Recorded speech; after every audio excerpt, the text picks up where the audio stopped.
Nous sommes engagés publics.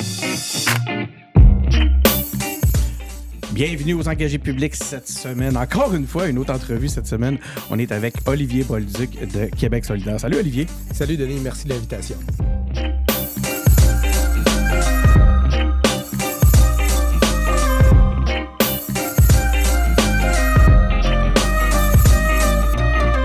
Donc, c'est ça, on est avec Olivier Bolduc. Ça va faire plus qu'une autre. En tout cas, je sais qu'on s'était déjà rencontrés dans le cadre d'une autre de tes, de tes campagnes. Parce que Olivier, comme tu me le faisais remarquer tantôt, tu es le candidat le plus expérimenté dans la partielle qui se joue actuellement.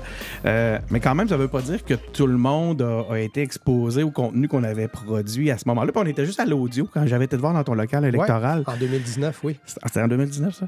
Puis là, maintenant, ben, il y a on a des nouveaux auditeurs, heureusement, hein, en 3-4 ans. Donc, je vais faire un petit retour sur ton CV, puis je vais te poser les questions classiques des engagés publics. Nous, ce qu'on aime, c'est découvrir qui sont les personnes derrière les politiciens. On veut mieux vous connaître. Premièrement, donc, Olivier Bolduc, sténographe judiciaire. On le disait, tu as été candidat pour Québec solidaire dans la circonscription. Avant Jean Talon, tu t'étais présenté dans Chute de la Chaudière en 2014 et en 2018. Oui. Ça s'ajoute à ton expérience. Tu as été aussi candidat pour Québec solidaire dans Jean Talon en 2019 et 2022. Oui, lors de l'élection générale l'an passé. C'est intense. T'es déterminé, comme nous le faisait remarquer Charles tantôt, avant que je parte de l'enregistrement, Charles étant ton attaché politique. Puis maintenant, ben, tu représentes Québec solidaire pour l'élection partielle dans la circonscription de Jean Talon. Tout le monde le sait. Là. Il y a eu beaucoup de... Tu as une bonne notoriété parce que, veux pas, ça te met sur le devant de la scène puis dans les médias beaucoup. Surtout que tu as eu une investiture qui a été très médiatisée. On aura l'occasion d'en reparler. Ouais. Mais avant ça, Olivier, j'aimerais ça que tu nous parles un petit peu de toi. Là, tu connais peut-être notre expression. On aime l'expression le monde normal. Ouais. On voudrait savoir c'est qui le gars normal avant le politicien. Là. Qui est Olivier Bolduc? Qu'est-ce qu'il aime dans la vie? Bien, première des choses, moi, je viens d'une famille de travailleurs. Tu sais, ma mère, elle était caissière au métro à Charny pendant, je pense, 32 ans de temps, Denis. Tu sais, mon père travaille d'une shop en Beauce. Donc, je viens de ce milieu-là qui n'était pas nécessairement politisé. En fait, le seul moment où je me rappelle avoir entendu parler de politique, mes parents, c'est lors du référendum de 1995. J'étais très petit, mais je m'en rappelle encore bien. C'est moi qui est allé naturellement vers la politique parce que je suis un indigné, moi, Denis. Je trouve qu'il y a plein de choses qui n'ont pas de bon sens, disons bon québécois, là, au Québec, puis qu'on vit une drôle d'époque, puis rester les bras croisés, regarder ça, puis rien faire, moi, c'est... L'inaction, je ne suis pas capable. Physiquement, là, je me sens coupable de ne pas faire quelque chose quand je sais que je pourrais le faire. Fait que j'ai pas de regret, moi, dans ce que j'entame, dans mes projets, parce que le regret que j'aurais, ce serait justement de rien faire, puis je me sentirais coupable en me regardant dans le miroir, disons. Là, tu te présentes pour une 5e fois sous la bannière de QS. C'est quoi qui te motive? Puis ça, c'est vraiment un sujet qui nous fascine aux engagés publics. Qu'est-ce qui te motive, mais surtout qui te motive à persévérer comme ça?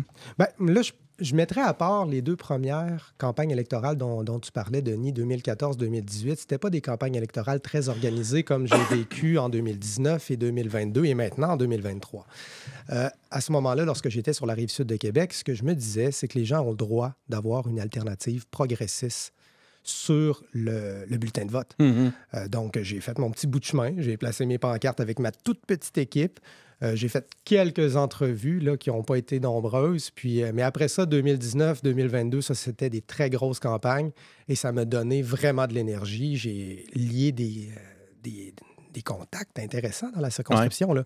Aujourd'hui, là, je fais du porte-à-porte, puis je rencontre les mêmes personnes. Je me rappelle de leur histoire. Tu te rappelles d'eux? Ben oui, puis je leur dis, as-tu été capable de trouver une place pour tes enfants en garderie? Puis comment ça va, le projet de rénovation? Puis c'est vraiment intéressant. Ça, c'est de la proximité. Hein? Oui. Puis les gens sont super contents de voir cette fois-ci que je suis encore là parce qu'ils me donnent des félicitations, ils me donnent des encouragements. Ils me disent, je suis content que tu sois encore là, que tu aies persévéré. Puis ça prouve que tu veux vraiment nous représenter. Oui, c'est vrai, c'est un bon point. Puis, écoute, c'est super intéressant la distinction que tu fais entre justement tes campagnes sur la Rive-Sud versus ce que tu as vécu. Puis, c'est pas banal, tu as fait 2 partiels, je pense. J'ai fait 2 partiels, 2019, puis actuellement, c'est la deuxième. Puis, tu sais, en 2018, quand j'étais sur la Rive-Sud, là, moi, j'ai mis mes pancartes, j'ai fait mes affaires, j'ai fait mes devoirs de candidat pour pas avoir de l'air trop poteau, là, en parlant... plus franchement, puis je suis allé rejoindre l'équipe de Catherine Dorion, je faisais du porte-à-porte des appels, puis ça fonctionnait. Tu sais, je disais aux gens là, dans Tachereau, regarde, moi je suis candidat, puis je viens donner du temps dans la campagne de Catherine. C'est stratégique. Parce que c'est vraiment une bonne candidate, puis je pense que c'est le temps d'envoyer une solidaire à l'Assemblée nationale, puis ça marchait comme pitch. Là. Puis c'est ça, être solidaire aussi, hein, c'est mettre les énergies aux bons endroits au bon moment.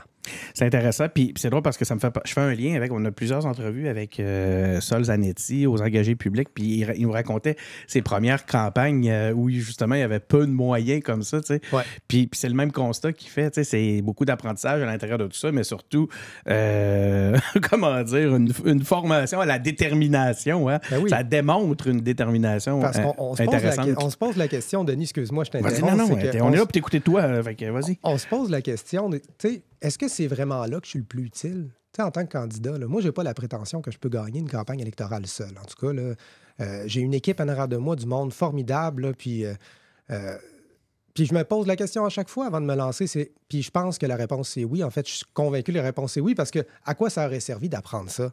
Tu sais, l'apprentissage que j'ai fait, je le réutilise, puis je pense que ça fait partie du projet solidaire, puis je suis convaincu que c'est là que je suis le plus utile. Ça enrichit ta réflexion, ça enrichit ta conviction même à travers tout ça. Absolument. Pourquoi tu as choisi Québec solidaire, justement? Tu nous as donné déjà quelques pistes, mais je serais curieux de t'entendre nous le libeller d'une façon dans tes mots. Bien, il faut replacer les choses en contexte. Hein? Il y a une époque, là, je pense que c'était en 2005, il y avait un manifeste qui avait été écrit, là, je remonte un peu plus loin, là, le manifeste pour un Québec lucide, disait-on, dont Lucien Bouchard était un des signataires.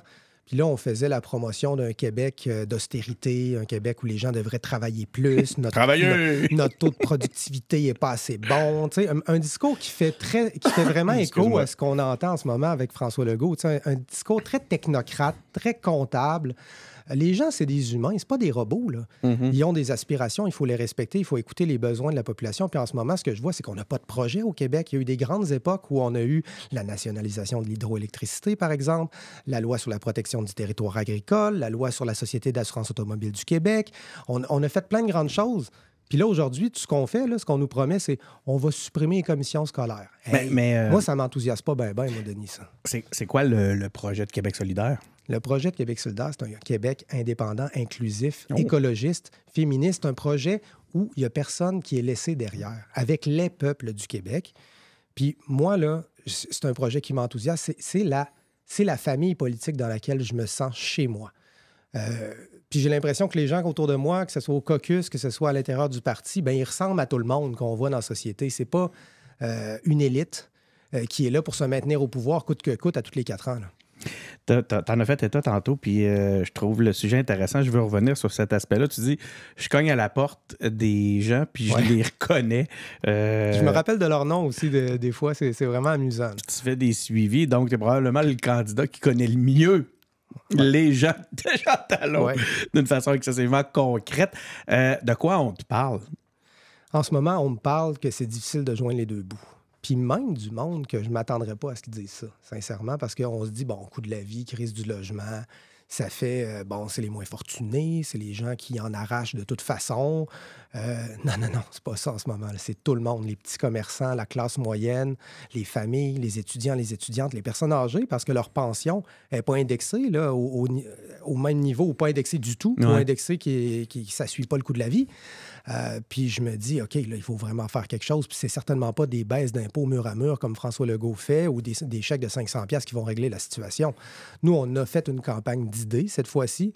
Puis j'étais vraiment fier de voir les propositions qu'on avait concoctées. Là. C'est pas gênant du tout, là, ce qu'on a fait. Des maisons bigénérationnelles, un crédit d'impôt pour ça.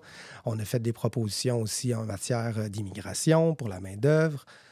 On a fait des propositions également pour l'endettement étudiant parce que c'est très lourd. Là, on ne parle pas juste des gens qui sont sur les bancs d'école en ce moment, mais des diplômés qui commencent dans la vie, qui veulent s'acheter une propriété, qui ont des jeunes enfants.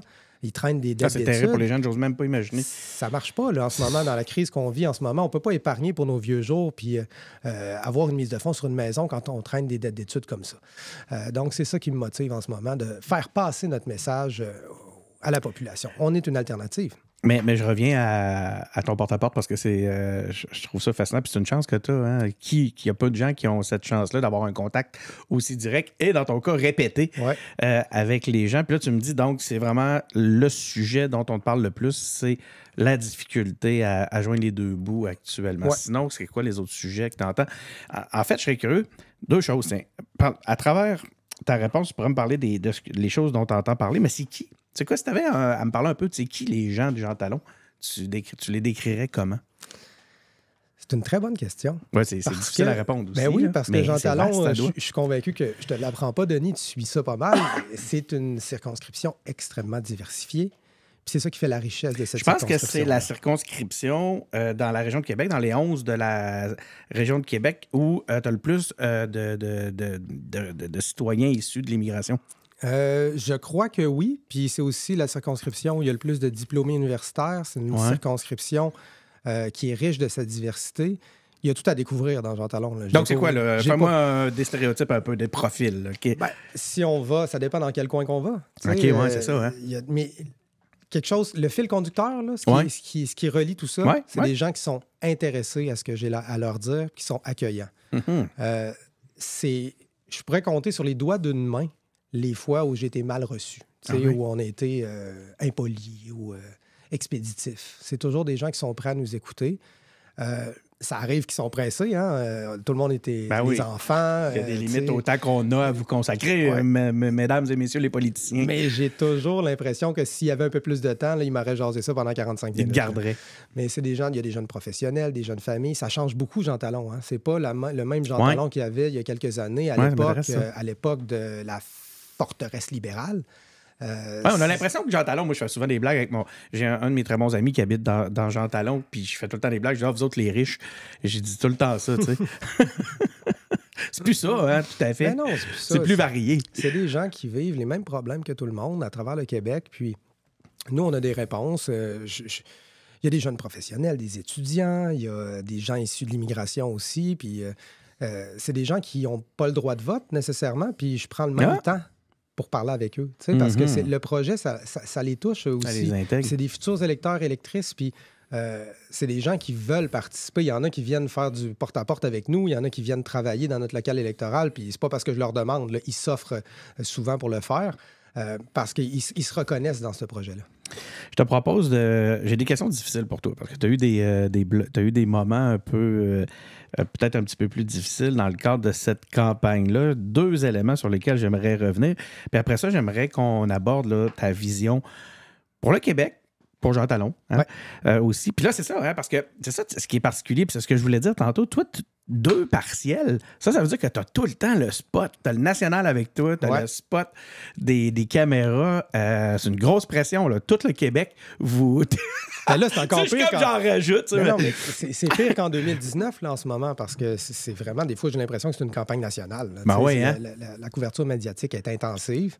Mais moi, je suis à l'aise là-dedans. C'est quoi? J'ai pas de problème avec ça du tout.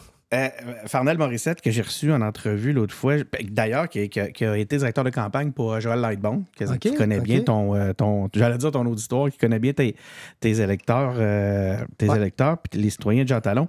J'ai demandé, c'est quoi le conseil? Si tu avais un conseil à donner aux autres directeurs de campagne dans le cadre de la partielle, j'ai dit, ça serait quoi ce conseil-là? Puis il me disait...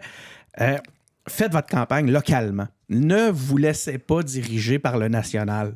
Parce qu'il dit ça marche pas avec les gens de Jean Talon. Fait que c'est drôle, ça me fait beaucoup rire quand je repense finalement à ce que tu vis, parce que j'ai l'impression que c'est toujours le national qui t'a mis un petit peu des bâtons dans les roues. Puis c'est les sujets que je veux aborder. Mais vas-y, quoi, tu voulais... Mais le national, là, la permanence, les gens, ils ont une expertise. Là, ils savent comment on gagne une campagne électorale. Puis moi, je n'ai pas la prétention d'avoir toutes les compétences. Puis ça revient à ce que je te disais tout à l'heure. Parce que moi, je suis un porte-parole, tu sais. Je n'ai pas la prétention de tout savoir.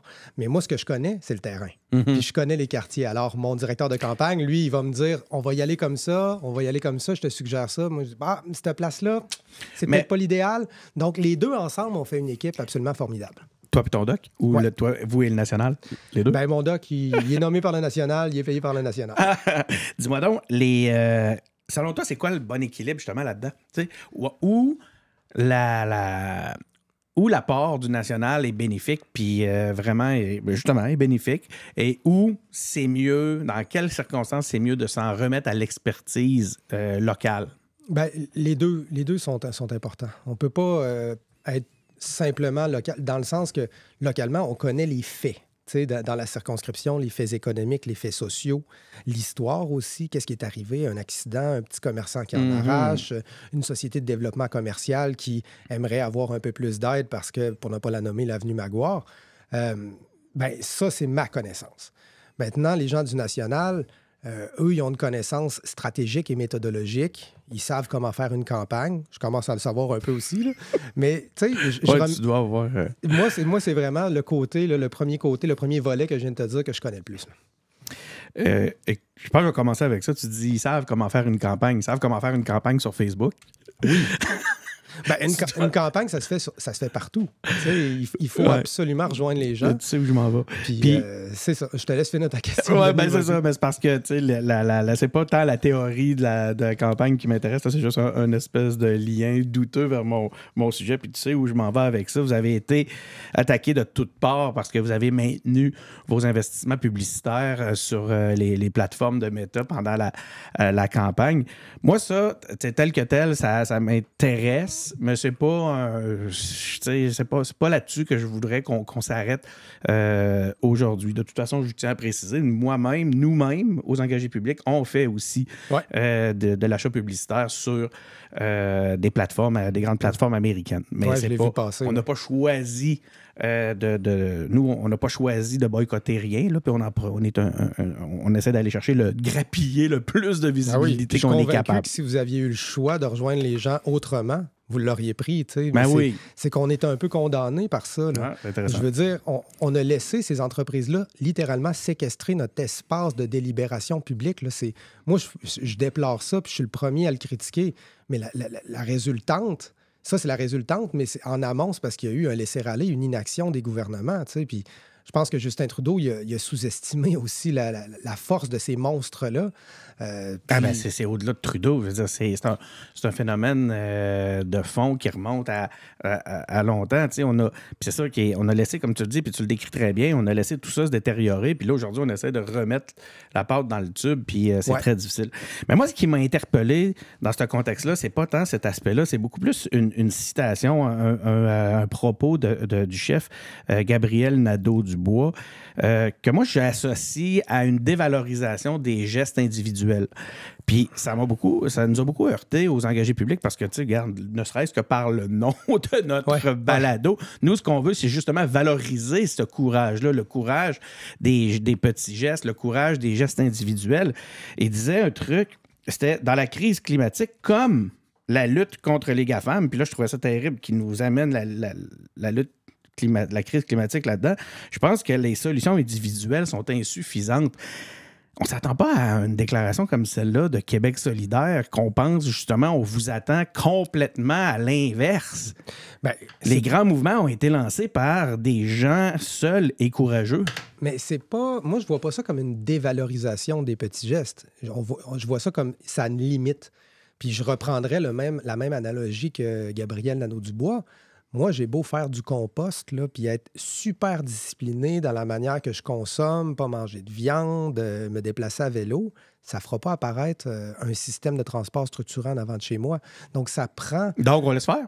On continue à pitcher nos cochonneries n'importe où? Ben non, absolument pas. Il faut continuer à le faire, mais il y a une limite à ça. Puis là, ce qu'on voit, justement, avec Meta, revenons au fond du sujet... même les médias traditionnels francophones sont obligés de faire de la pub sur Meta, là, Le Soleil, Nouveau, Le Devoir. Je ne suis pas sûr que ça leur fait plaisir. Là. Alors nous, il faut qu'on rejoigne les gens. C'est une question d'exercice démocratique. Puis, il y a même des gens qui ne savent même pas qu'on est en élection. Ça peut surprendre, là, parce que ça a été fortement médiatisé, mais justement, médiatisé sur les médias traditionnels. Et ces gens-là ne les consultent pas. Fait que moi, j'ai l'occasion ici de le dire. Télécharger les applications, La Presse, Le Devoir, Le Soleil, Nouveau, j'en oublie peut-être, je suis désolé pour les autres, mais c'est là qu'il faut s'informer, il faut arrêter d'alimenter Meta. Mais là, pour l'instant, dans l'immédiat, on a une crise du logement, une crise du coût de la vie, une crise environnementale. On doit proposer des solutions aux gens. Puis à Québec solidaire, on en a des solutions. Fait que moi, je dois leur parler. Mais pour revenir à, comme je te dis, moi, c'est super intéressant, puis tu amènes des points qui font avancer le débat, puis on comprend mieux votre position par rapport à tout ça, OK? J'en conviens. Mais est-ce que Gabriel Nadeau-Dubois n'aurait pas dû au moins faire amende honorable sur cette déclaration-là, qui, on le voit là, de la façon qu'elle est utilisée de toute façon, puis c'est pas utilisé, tu sais, je pense, j'accepterais pas la défense de « Oh mon Dieu, on utilise mes propos hors contexte ». On sent réellement l'effet réel d'une déclaration comme celle-là. Puis Gabriel est expérimenté. C'est pas quelqu'un qui connaît pas les médias puis qui vient d'arriver. Là. Il sait qu'est-ce qui se passe. Il sait comment ça sort. De se retrouver avec cette citation-là qui circule partout puis qui, justement, peut en décourager plusieurs ou justifier d'autres. Non, c'est pas... c'est excessivement surprenant. Ben, c'est les propos de Gabriel Nadeau-Dubois. Je veux dire, ça a été un gros débat, là, ça, puis ça nous fait réaliser à quel point on est pris en otage. Alors, moi, là, peu importe les mots qui sont utilisés pour décrire la situation, ça reste descriptif, là. Moi, ce que je sais, c'est la même chose que vous.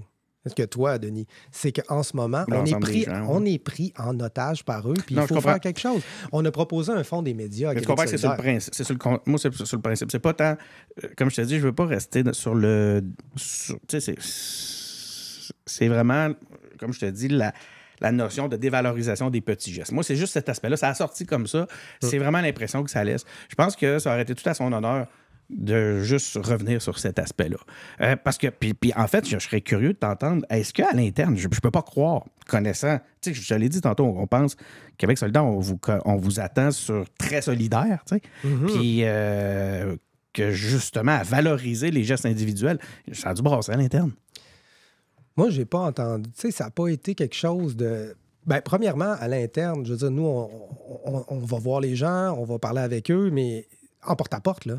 Il n'y a pas personne qui m'a parlé de ça, là. Donc, les gens ils ont de la misère en ce moment. Ils n'arrachent, là. Tu sais, fait que c'est pas... Cet aspect-là a pris beaucoup, beaucoup d'espace, mais j'ai pas l'impression que c'est ça qui inquiète les gens en ce moment. Ça me fait penser à la réponse des libéraux quand on leur parlait de l'indépendance. Personne ne me parle d'indépendance. Moi, dans la rue, on me parle pas d'indépendance. Mais en tout cas, tu comprends mon point. Puis je veux pas, tu sais, regarde, on passera pas l'entrevue là-dessus parce que je vois qu'à un moment donné, c'est un peu ingrat de te demander de défendre les propos de ton chef. Là, tu vas trouver, monsieur. C'est pas. On s'en va pas vers plus facile. La fameuse investiture, Olivier. Puis, tu sais, encore une fois, puis c'est drôle parce que lors d'un épisode régulier des engagés publics, on avait un de mes collaborateurs, Benoît, qui est pas un électeur QS, va s'en dire. Ah non? Pas encore. Pas encore, mais je pense que vous allez travailler longtemps avant de le convaincre. Qui a pris la peine de féliciter justement ta détermination, puis qui était content pour toi parce que justement, il pense que cette investiture-là, tu la méritais au-delà de ce qui se passait. Mais encore une fois, comment ça s'est passé? En fait, on le sait tout comment ça s'est passé. Ce que j'aimerais savoir, c'est maintenant que c'est fait, est-ce que les choses se sont tassées? Comment ça se passe à l'interne, encore une fois, par rapport à cette... Est-ce que les gens viennent vers toi et disent « moi, je ne m'impliquerai pas parce que Puis c'est drôle parce que ça touche notre propos de tantôt sur national versus le local. Puis c'est le fun, c'est le local qui a pris la décision. C'est ce qu'on salue. Mais est-ce que ça a laissé des traces? Moi, le lendemain, là, la question était vidée. Parce que c'est un vote qui était clair. Puis moi, ce que j'ai vu, c'est des députés qui m'ont écrit immédiatement pour me dire « Je vais être avec toi, Olivier. Quand que je peux venir? » J'étais comme « Ben là, demande à mon directeur. Là, moi, je suis pas... » Mais les gens étaient prêts, ils voulaient venir. Puis la preuve, là, c'est quand le décret a été pris pour l'élection partielle, je pense que c'était un mercredi, Ben, il y avait 11 députés. Manon n'était pas là parce qu'elle était en convalescence. Les 11 députés étaient dans mon local électoral. Il pleuvait à Sio, puis on faisait du porte-à-porte. Donc, tout le monde s'est rallié. Tout le monde était là. Fait que, tu sais, pour moi, la question était vidée, puis les membres ont tranché. Puis je pense que ça permet aussi aux électeurs et aux électrices de Jean Talon de voir quel candidat ils ont sur le bulletin de vote. Puis moi, je suis quelqu'un de déterminé et de tenace. Je suis pas quelqu'un qui fait les choses à moitié. Écoute, on revient maintenant sur le dossier du Québec. Il y a beaucoup de défis actuellement. Puis, tu sais, tu as des bonnes chances là, de te retrouver au cœur du lieu où se comprend les décisions, de pouvoir exercer le pouvoir. Ben oui, on a fini deuxième l'année passée. Alors, exactement, c'est vrai, je voulais le mentionner. Tu as un bon point. Excuse-moi, je t'interromps tout le temps, Denis. Non, du tout. Ça va super bien. C'est une discussion. Hein? Puis, comme je dis, on est là pour t'entendre toi, fait que tu ne te gênes pas, Olivier, tu as le goût d'intervenir, tu vas amener un point, tu l'amènes. Puis c'est drôle, non, parce qu'en plus, ça, je voulais le dire, je voulais le préciser, tu es arrivé deuxième, je trouve que c'est un point intéressant, c'est ce qui fait que t'es le challenger. Oui, je crois. T'es le challenger. Humblement, mais c'est les citoyennes et les citoyens qui vont décider. Mais tu sais, il faut quand même regarder dans le rétroviseur. Là. On a fini deuxième, puis ça fait juste un an. Là. Donc, je pense que c'est une bonne indication. Donc, il faut considérer ça. Ça m'amène à un sujet qui m'intéresse beaucoup, ça, c'est la préparation des candidats.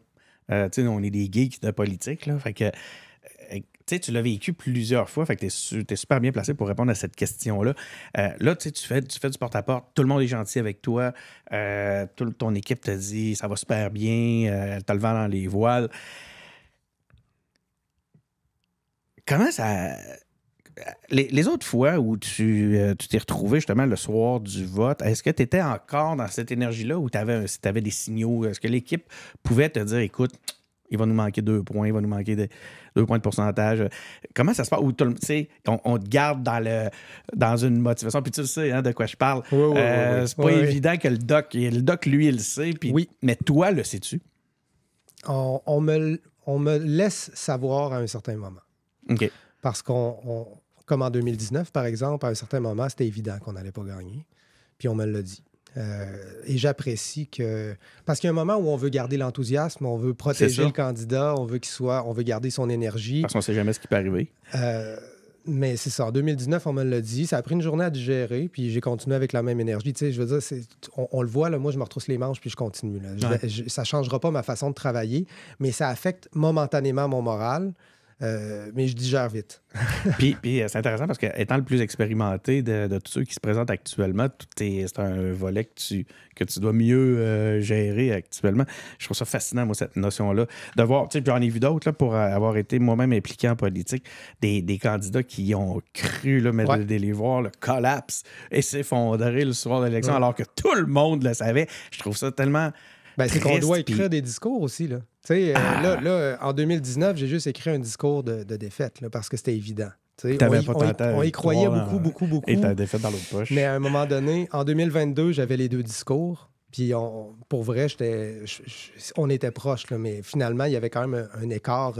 On a fini à 24 % et la CAQ 33 % l'année passée.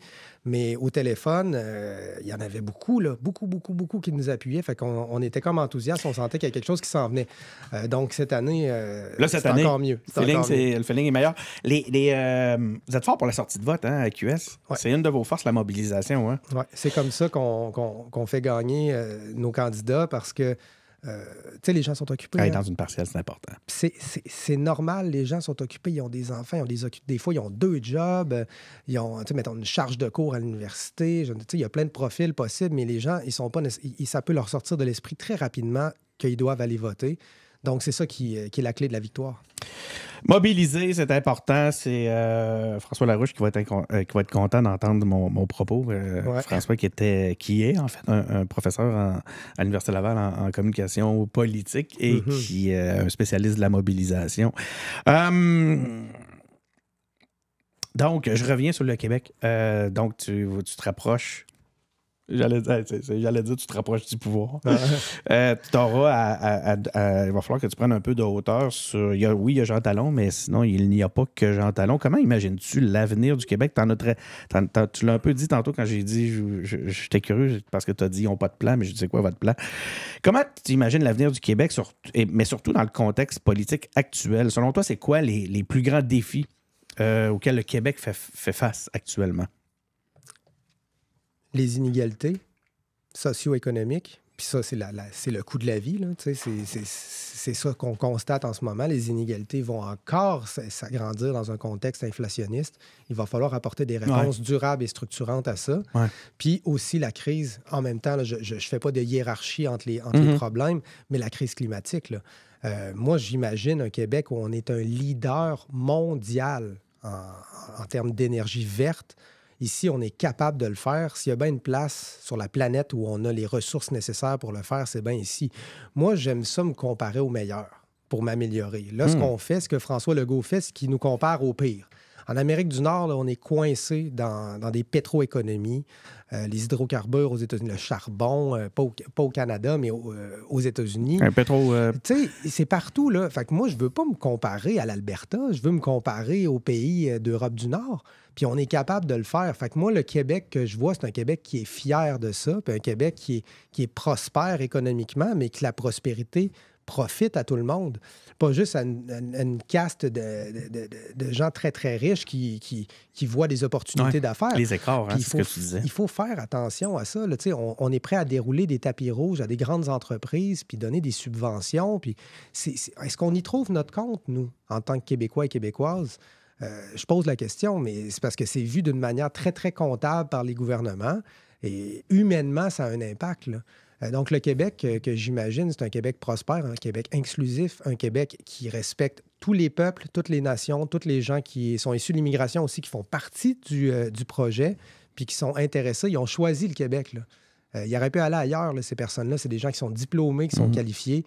Je pense que les messages qu'on envoie là, du côté du Parti québécois puis de la CAQ, là, c'est vraiment anxiogène pour ces gens-là qui ont choisi le Québec, puis ils pourraient aussi bien s'en aller ailleurs, là.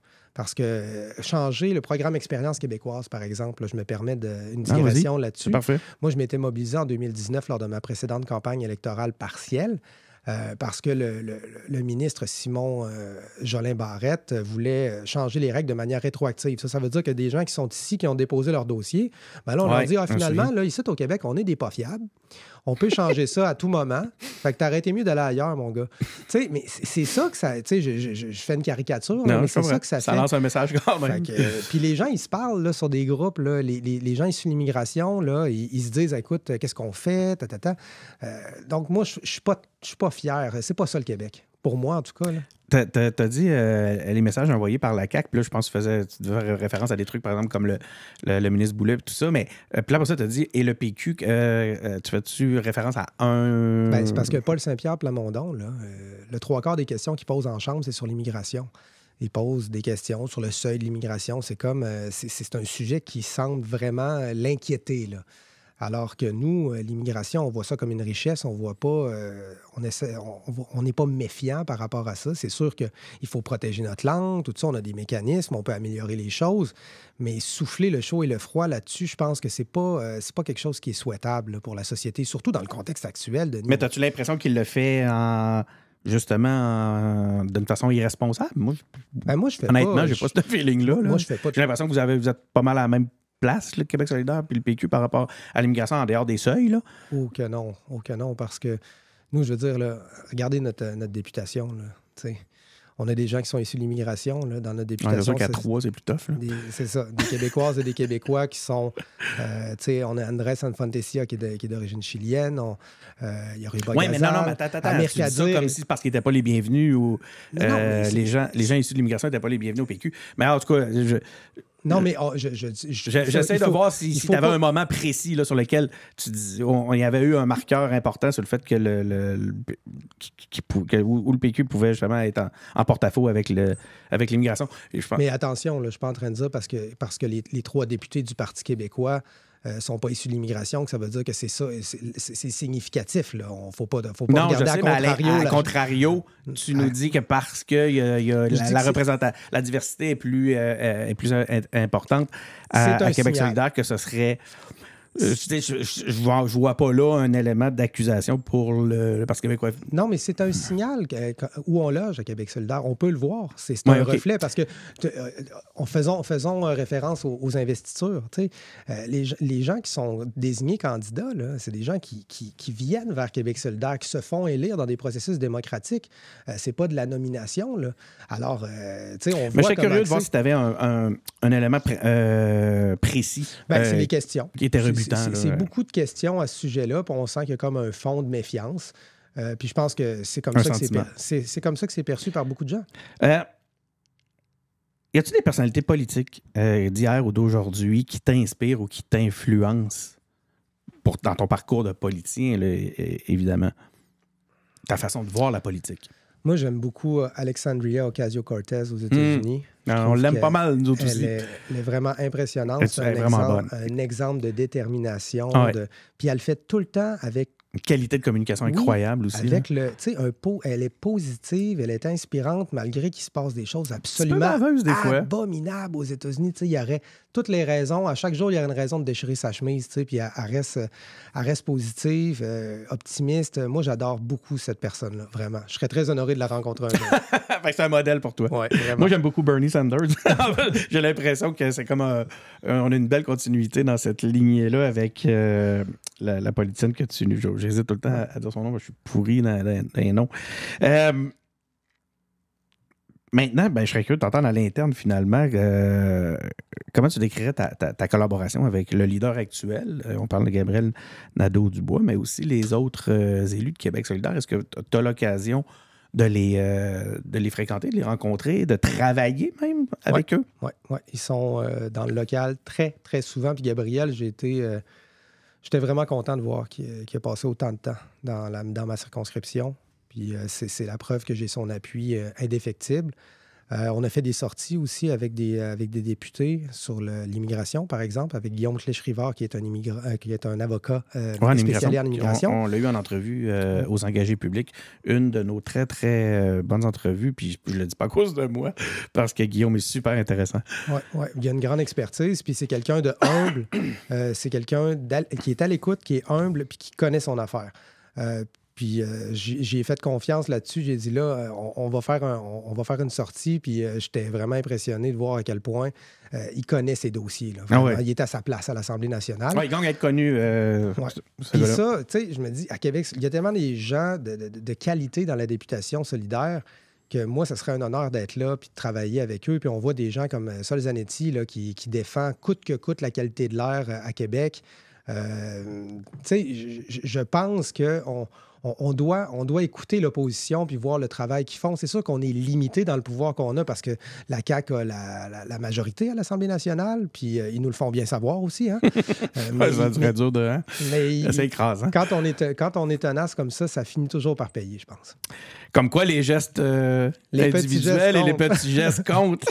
Effectivement. Si on avait... je vais mettre ton nom comme titre d'épisode, mais si j'avais eu à trouver un nom, c'est ça que j'aurais choisi.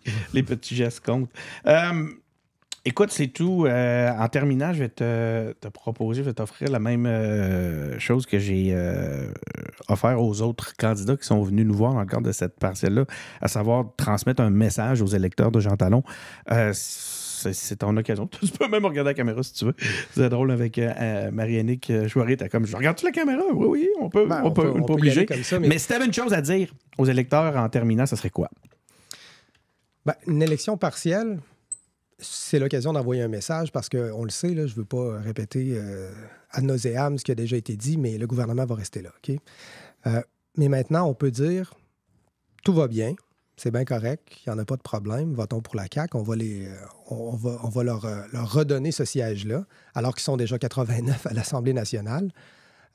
On peut dire, on va voter pour le Parti québécois.